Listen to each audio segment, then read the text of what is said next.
Hey, everybody, welcome to the FreeMind Podcast. Our guest today is Andrew Tyndall of ResponsibleTraining.com. Let's jump right in and learn about Andrew's story. Yeah, so we are an online training company. We specialize in food and alcohol training programs. We really breaks into three categories of business focus: food safety through individuals, so our B2C concepts, our corporate solution concepts, which are working with both small, medium, large companies. Obviously, all those programs go in different directions. Very much a customized approach, whether it's technologically or content-wise, or just a whitelist page. We do a lot of different training concept. So it's not just a one size fits all. And then our last mode is our health department solutions. We work with health departments. We partner with them to give them training apparatus to offer to their constituents, basically. The idea of health department, minimizing foot traffic, increasing revenue flow, really just having an answer for their people when they come in and say, hey, where do I get my course at? So between those three models, that's really what we build our focus into.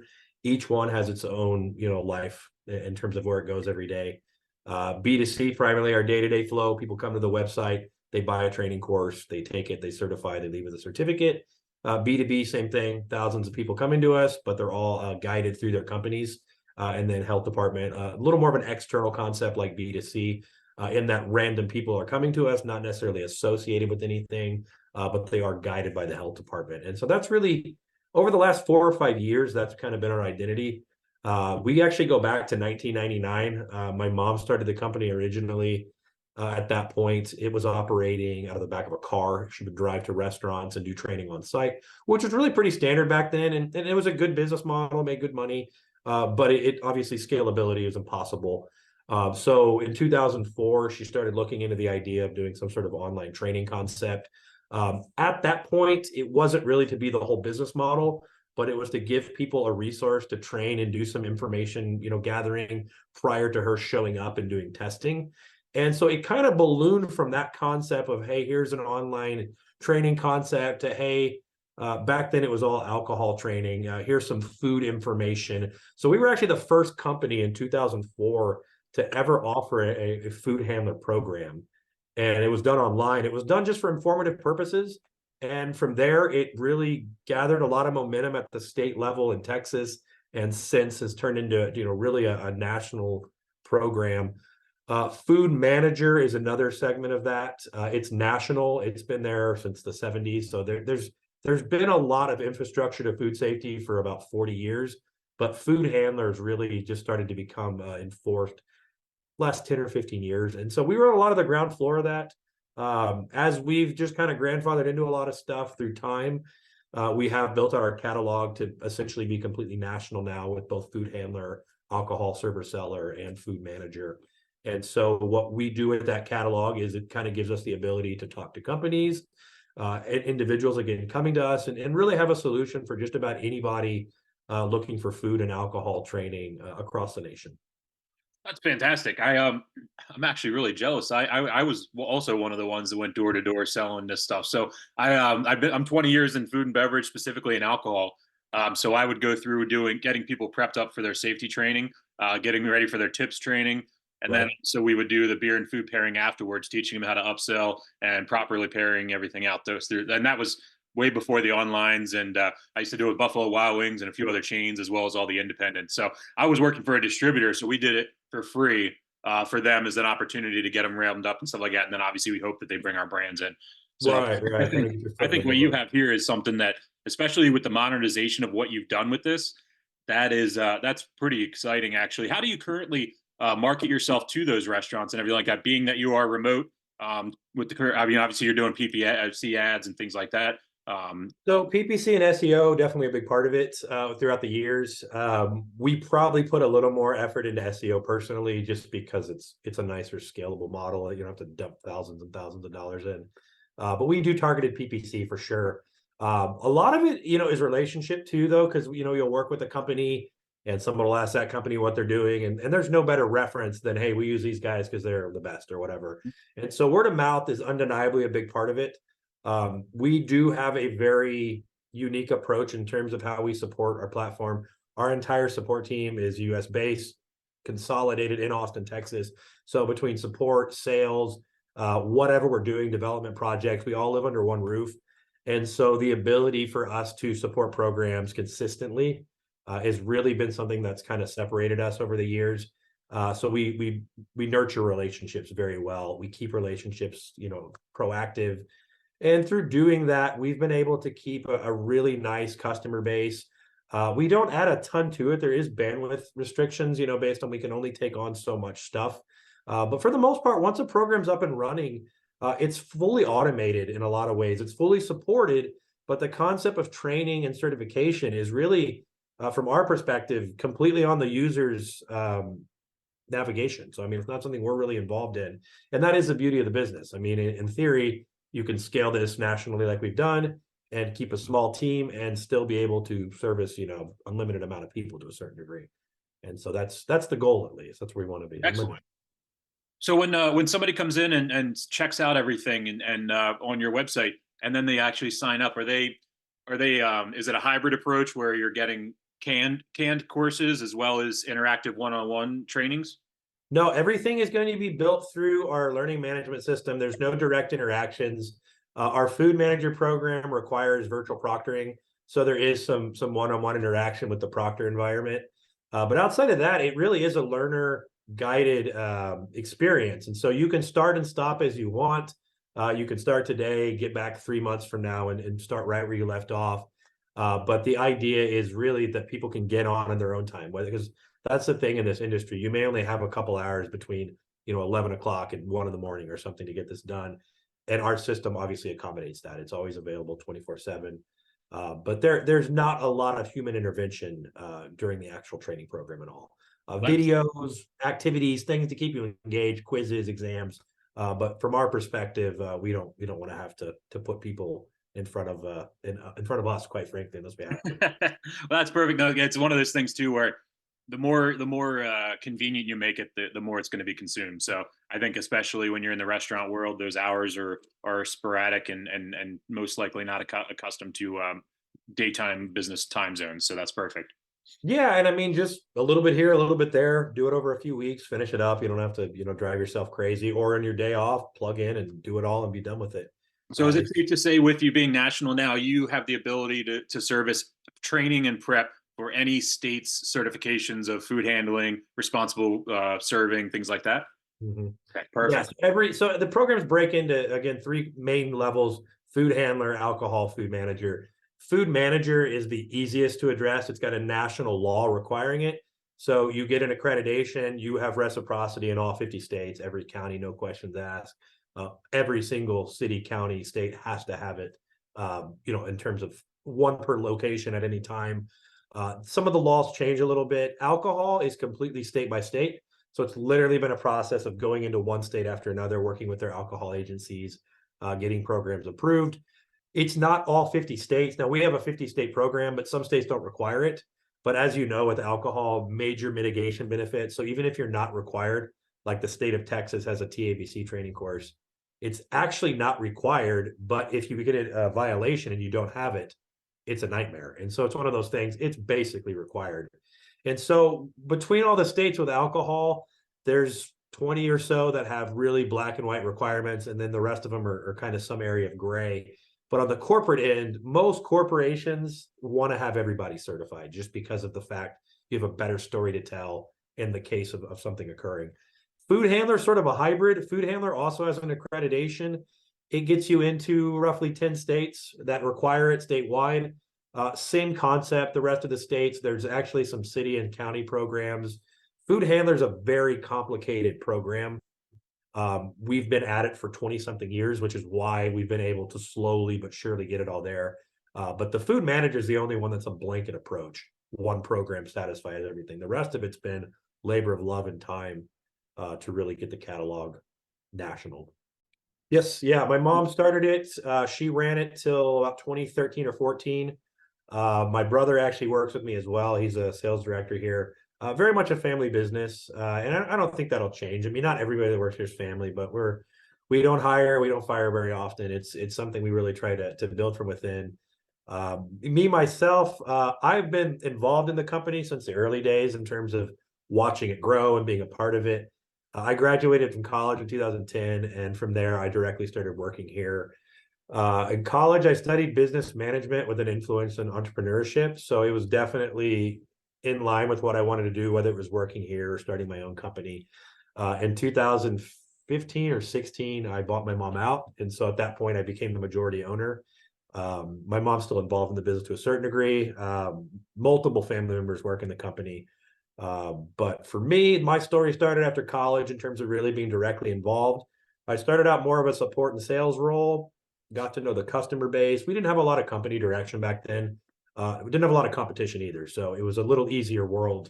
So as I started to understand what we were doing and what we weren't doing, that's where I started to provide a little bit of value. Let's start focusing on corporate solutions concepts. Let's start figuring out how to get companies working with us just because of the volume and the consistency there. And then the B2C stuff, that was really nothing to do with my job in the early days, other than supporting, calls and stuff. But as we, got more into this and figured out SEO, and we've brought on people to handle most of that, to be honest, but it is something I'm a little more aware of and involved in now. Fast forwarding, to the last few years, starting in 2017, we really had to kind of figure out what's the next step for this company. I'd been running it for about a year and a half at that point. We weren't fully national. We weren't writing a lot of course content either, which was a really big problem. And so from 2017 to 2020, we really focused on how to build accredited, standardized content. And that got us really rolling. From 2017, we were in maybe 2 states. We had 3 programs to where we are now. We're in 50 states with, I don't know, 150, 200 programs. And all our content is organically created in-house, managed, so we don't outsource anything. And that's really become kind of our company model. Is we're a marketing company, of course, because we want to market companies to come work with us, but we're really a content building company as well as a technology company, really software, where we're offering you the ability to organize, track, report, keep a real nice, clean operation in terms of training. And so starting in 2020, then we really started looking at technology and how to get technology working and pairing with this content better. And as we get to 2024 next year, we're actually deploying our brand new system.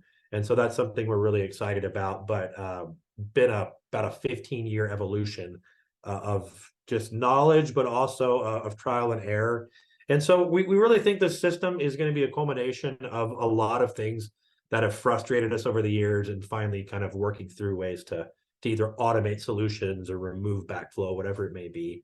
And so that's kind of the evolution. It was, who the heck are we? We're a content company. Now we're building technology, and to where we are now we're trying to pair those together and really, provide something unique to our customer base. Going all the way back to the ground floor, my mom actually worked at a restaurant bar grill, and she was there getting training herself. She was kind of the manager. So she ended up helping the training guy. And he was like, "Hey, you want a job? You're really good at this kind of thing. Like, you could help us." So that's actually what got her started. She was sort of someone's assistant doing training for him. I couldn't tell you what happened to that guy. No telling. But she ended up kind of doing stuff on her own. Some other bigger companies got involved in the early 2000s in this concept of online training. And so she had some ground floor access to some stuff that was definitely above her understanding, but it gave her some really good ideas. And so from probably 2004 to 2008 was really an important time for this company, because it wasn't really a company at that point. It didn't even have an LLC. It didn't really have anything. We just had a website URL. And the concept really started to grow through a couple different companies, one of which we still work with today, called Lowe's Farmers Market.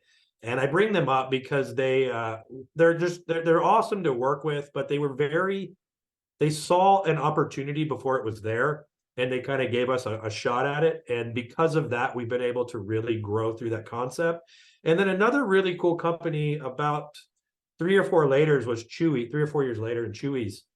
They're in Texas. They're growing. They're a Mexican food restaurant chain. And very similarly, they had the idea with a multi-store kind of need for training. How do we organize this? And that was really the first time we did a whitelisted website where we give you a training page to go to, send your staff to. It can organize by state. And so between those two evolutions, it was really a lot of other people, whether it's someone, giving my mom a chance or a company giving us a chance. and then us learning from those experiences and kind of turning it into, hey, if they need it, someone else kind of needs it sort of model. And so that was the evolution of the company in my mind, from becoming strictly a B2C concept. In 2008, we became an LLC, and that was also another big milestone because we started to do some training outside of Texas. And so between those relationships and then a lot of the other ones we brought on down the road, I just think we became a little bit more of a corporate training solution provider than strictly the B2C. And so, to my mom's credit, relationships were always a big deal to her. And so I think that was really it. The fact we had some companies that gave us a shot, and also had some really creative ideas themselves that we were able to kind of use it in our platform. We do training for one of the largest fast food burger chains in the country. They're located out of Texas, which is a huge hint. I'm not going to say their name because they're a little protected. We also work with probably the second to Chick-fil-A, the largest fast food chicken company. They specialize in tenders. They're very big in Texas as well. And so those have come on lately in the last 7 or 8 years. And those have really been the kind of the next level up in terms of they're almost in all 50 states and, just working through. But even Chewy's has absolutely exploded. When we first started working with Chewy's, I think they were, and I don't know the number, maybe 50 locations or something, but they were definitely only in Texas. And now they're in, I don't know, 20 states, 15 states. So it's been obviously very interesting to follow these restaurants, because as they grow into regions, logically, those are regions we want to look into. So a lot of times that'll open up markets for us as well. And that's really how we've grown, is starting out in Texas, using companies in their regions where they need us, and then finding other opportunities in those regions. And that's kind of been the flavor. So yeah, there's definitely some really large companies that pay, a lot of our bills, quite frankly. But they're great to work with. The communication's critical, and they're just so innovative that they let a little company like us a lot of times, really have a leg up just because of some of that stuff we learned through working with them. Well, aside from the actual certification that they're testing for, having that standardization is just a huge time saver for the management of whatever it may be, the corporation, the restaurant, the brewery, whatever it is that you're training them for.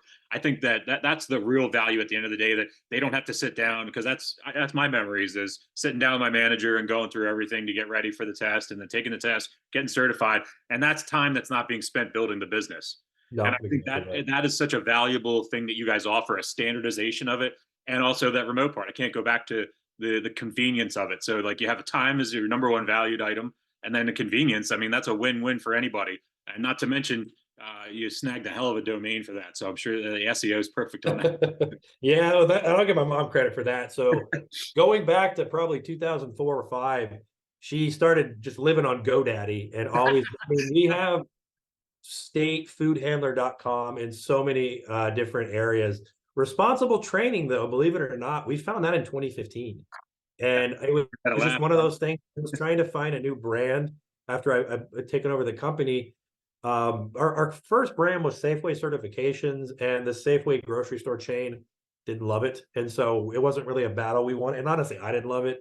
And so we started looking into it, and responsible was a word we grabbed onto. Training was a word we grabbed onto. And we had about 5 or 6 different words. We were kind of working through some formulas, and then it was like, wait, combine the two. And it was available. And so, yeah, we've gotten lucky with some brand stuff over the years for sure. SEO, though, at this point is a very complicated mess, and domains provide a little value, but there's a lot more that goes into it, unfortunately. Absolutely. It's a service we sell, and it's very complicated. And a lot of people don't understand that we are no longer in the days of just having a website means anything.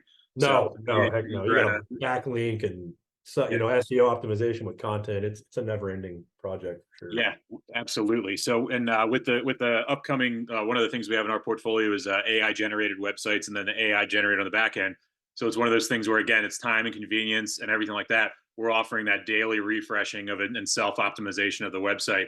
And but it's one of those things where it has to be a daily attention. You can't just you can't let a website sit for a month or anything like that. So you guys are fantastic with that. And even when going through Google, getting ready for everything and doing the research prep, you guys pop off at the top on everything and the keyword, all the relevant keywords. So whoever's managing your SEOs doing a fantastic job. I'll let Jessica know. She'll love tell Jessica kudos for sure. Now, I did check over and I was looking through and kind of thinking about how would someone, when they reach out to you, are they looking, what should they expect? A customized quote, or is that standardized as well, but per user? And then It I just guess depends. I it's a mean, loaded question on the various certifications. So, if an individual's coming to us, all our pricing is built on the website. They can pay with a credit card, no questions asked. If a corporation's dealing with us, it just depends. If you have 5 people to train, you can come on the website, you can buy 5, and the system will automatically know based on that purchase concept that this is a managed license concept. So anytime you buy more than one of a single course, it's going to follow that path. It's going to give you a registration tool basically to where you can assign employees in bulk. You can track certification status. You can basically, that's kind of the small scale way of doing it out of the box. That can grow within that model to be pretty dynamic. But as I said, I mean, we also work with corporations to where they have dedicated LMSs that do nothing but just churn out training just for that company. Harris County Health Department is our biggest health department partnership, and their entire system's completely independent, top to bottom. And so with that aspect, they can get way more customization. Some people don't want that. Some people don't care about the customization. It's just like, hey, I need a place, I need to buy training, and I need to get it done. And so we kind of have models to fit in there. Anytime we talk to someone, we start with a phone call on the corporate end usually, even if it's buying 5 courses. Oh, well, no problem. Route to the website, buy 5, here's a 10% discount or something. But once you talk to people, we really try to get an understanding of their goals, what they're trying to do with the program. And from there, they're really the ones dictating what we're putting together down the road. And it really, it sounds a little bit like BS, but truly, it's a guided program, because if you look at our programs and all the variables that go into it, I don't think you could find a single program top to bottom that operates exactly the same. And that's just kind of the proof of that concept, that it really is a ground up approach for most of them. Some of them end up with one account they log into. Lowe's Farmers Market, 50 different accounts from a training perspective, not even individual. So it just depends. And we work with the company over time. So they kind of evolve with them as well. As I said, when we started with Chewy's, they were in Texas. Now they're in 20 something states or 15 states. And we've just added to the program and added content and, really grown with them in that capacity.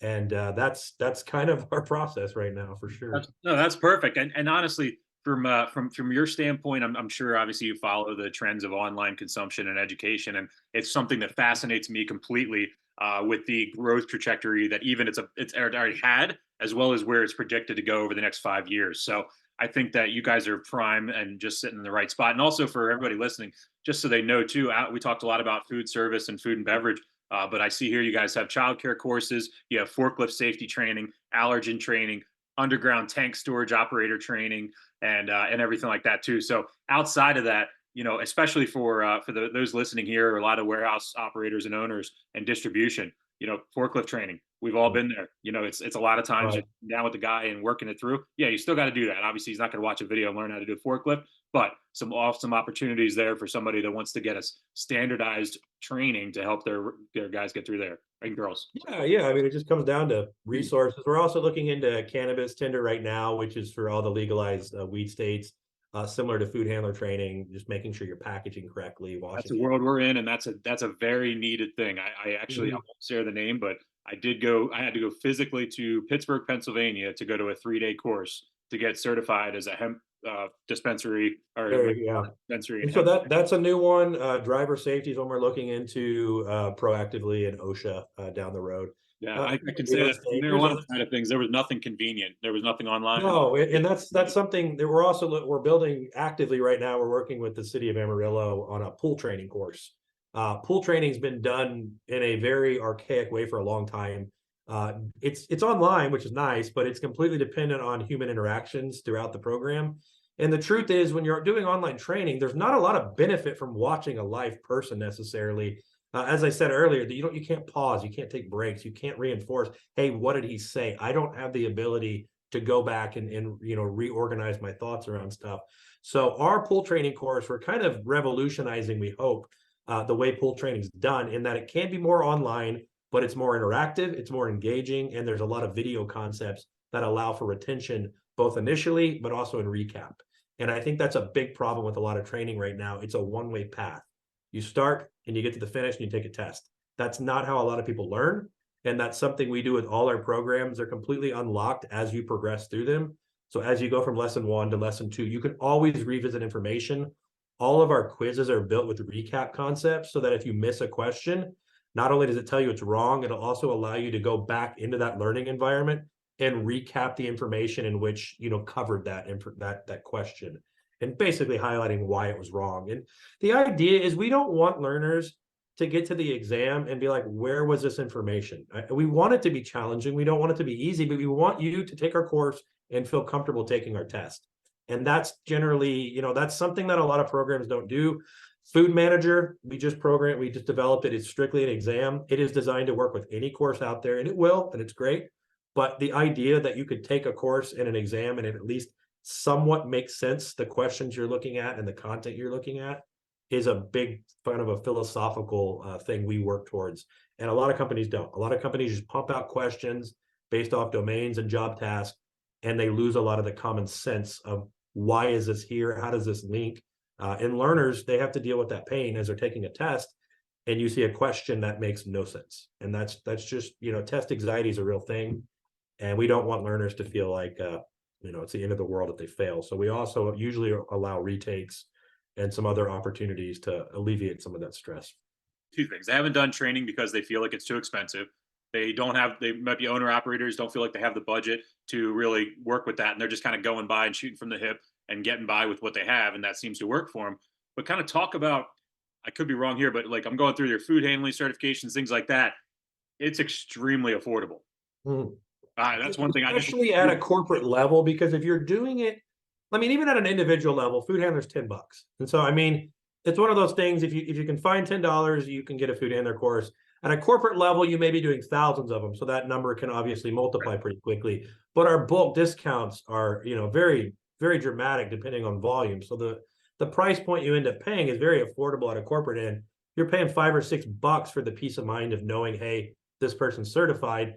That's usually, worth it for them. And then the food manager programs, they're a little more expensive. We are working actually right now, we call an installment plan.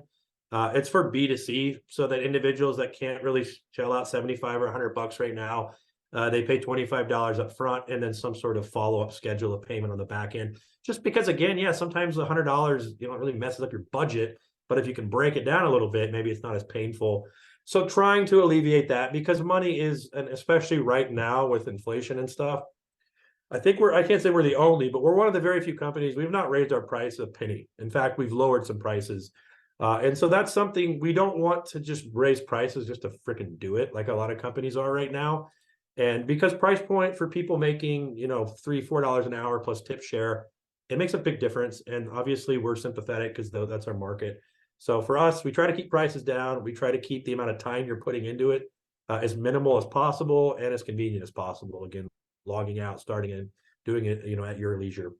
Absolutely. And one of those things that's the best thing about it is that you don't have to rely on your employer to take care of this. Some employers might reimburse you for it, but sometimes when you're in these smaller businesses, you're on your own as far as training and getting certified. So this is really a profession. This can be a great cost-effective professional development that when you're moving on from another job or anything like that, carrying that certification is crucial in your resume. So fantastic job on keeping that price point where it is. Yeah, and it can be a career building opportunity as well. Say you've been a food handler and you want to be a food manager, your first step. Maybe you don't start with training, but having that certification, that knowledge is sure as hell going to help your chances of showing your manager or your boss that you know what's going on. Not to mention if you're hiring, you're going to apply somewhere. If you have a certification already in hand, it definitely shows a little bit of maybe you're a little more prepared than the other guy. But yeah, I think most people don't enjoy training. I don't blame them. It's not something that's fun, but that's kind of where we're not going to lie to you. Like, this is something you love, but it's something we're going to minimize that pain. And that next year, we're really excited as we progress into this new system. The last year was really all about our national accreditation. And so we rolled that out in December of 2022. This was our first year with it. We did a really good job, in my opinion. We rolled out 2 programs. We have a virtual proctoring program, which allows individuals to take training at home. We also have a live proctor program that allows companies to do their training in-house. And so between both of those programs, it's really given us the ability to give some options to people for manager training that didn't used to be there. And so that's something we're going to continue to really promote and be proactive in.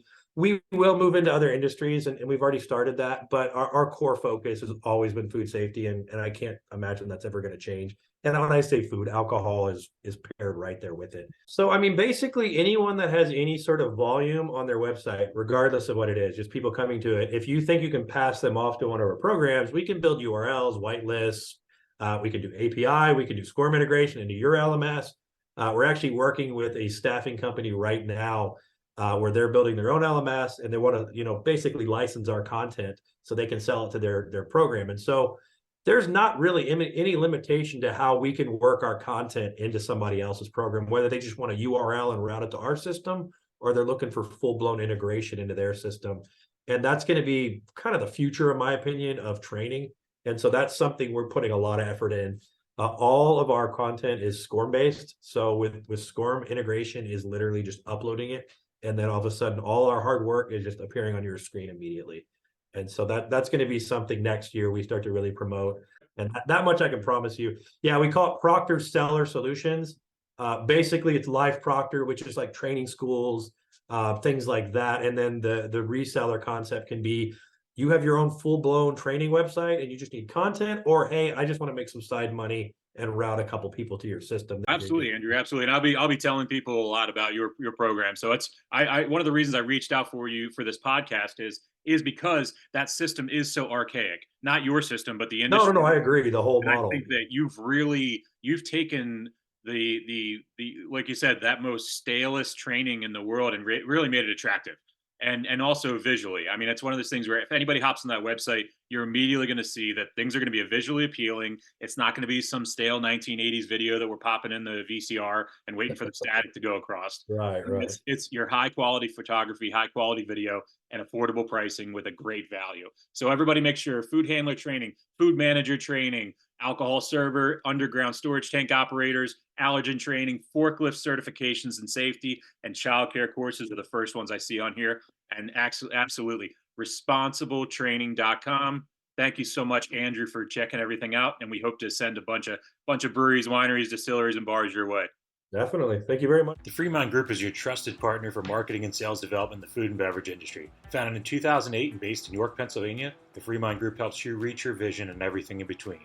Whether you need a compelling brand identity, generate qualified leads, or close more deals, the FreeMind Group has the expertise and experience to make that happen. Visit our website, www.thefreemindgroup.com, and